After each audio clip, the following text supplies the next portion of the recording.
Hey everybody, I read Jerry Spinelli's Stargirl for this week.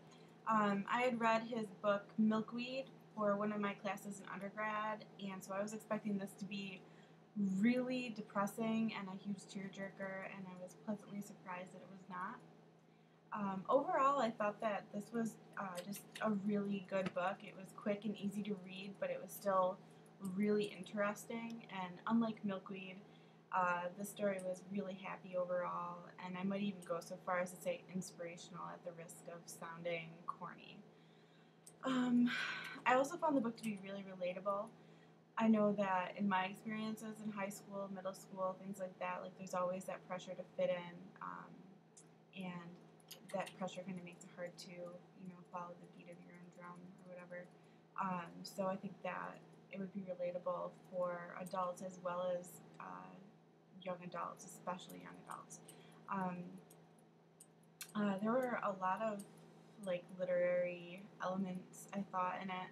There was a pretty obvious like theme or motif of being yourself and maybe even like rising above like adversity or something like that. I think that this topic is really relevant to teens today, and it would be a really good read for them. There's also the idea that the bully doesn't win, like Hillary Kimball and Wayne Parr. They're so mean, but they never really seem to get underneath Stargirl's skin as much as they think that they are going to or that they want to. And I think that's a really good message to send out to kids, especially since bullying is such a big topic in schools today. Yeah, so that could be empowering for some kids to read. I also really liked the language that was used in most of the book. There was a lot of figurative language, like similes, metaphors, personification. An example of a simile, she says, or Leo says as a narrator, she marched in leading her girlfriends like an invading general, and I think that gives you the idea that Hillary Kimball is coming into the lunchroom and she's like, you know that she means business when she's coming in to talk to Stargirl. And then like metaphors, when he's talking about Wayne Parr, Leo says that Wayne Parr is the Grand Marshal to the daily parade or something like that. So, I mean, obviously there wasn't a daily parade. It was just kind of what school was, and everyone kind of followed what he did. So that was really neat, I thought. Yeah. So, also, I thought that the use of I, we, and she and they was really important to the book. The novel goes through this change of identity for Leo. At first, he's part of this grand we that's in the school, and he kind of refers to everything as we didn't do this, we didn't say this, we thought this, we thought that. And then once he starts hanging out with Stargirl, it kind of changes into this new we, where it's Stargirl and him, or Susan and him, depending on which part of their relationship that you're in. And as the relationship grows, he becomes kind of like an I.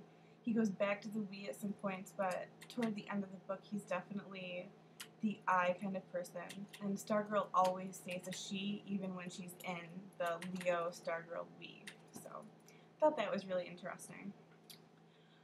Also, there was a lot of foreshadowing, especially at the end of the chapters.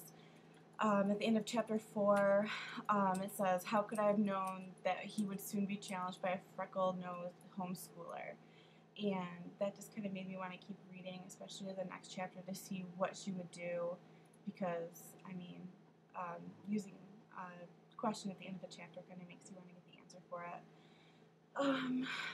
And then at the end of chapter 23, he said, "Then she did something that made pretending impossible." And at this point, I was actually pretty ready for bed, but I kept reading and ended up finishing the book at that point. So there was one part in the book that I thought was really important, and I wasn't sure. I don't know. It was the way I took it, so I don't know. It might be that inner English major thing. But he says that a filler doesn't need to be news, it doesn't need to be important, it doesn't even need to be read. All it's asked to do is take up space. And I felt like it was almost a realization or something, of him realizing that's what he was in the, you know, like the school we, like, like he isn't really all that important. He's newsworthy. He's shy, and when he's in the we, he's just kind of there to fill in a space. He's there to like. He's actually important, but once he realizes that he's like separate, like he's an I, that kind of changed something in the book. I thought. Yeah. So overall, I thought that this was just a really great book. I really enjoyed it, and I think that young adults would really enjoy it as well. I think Stargirl is a really great character, and I know that there's a lot of like clubs that have sprung up, like Stargirl clubs, and I think that's really great.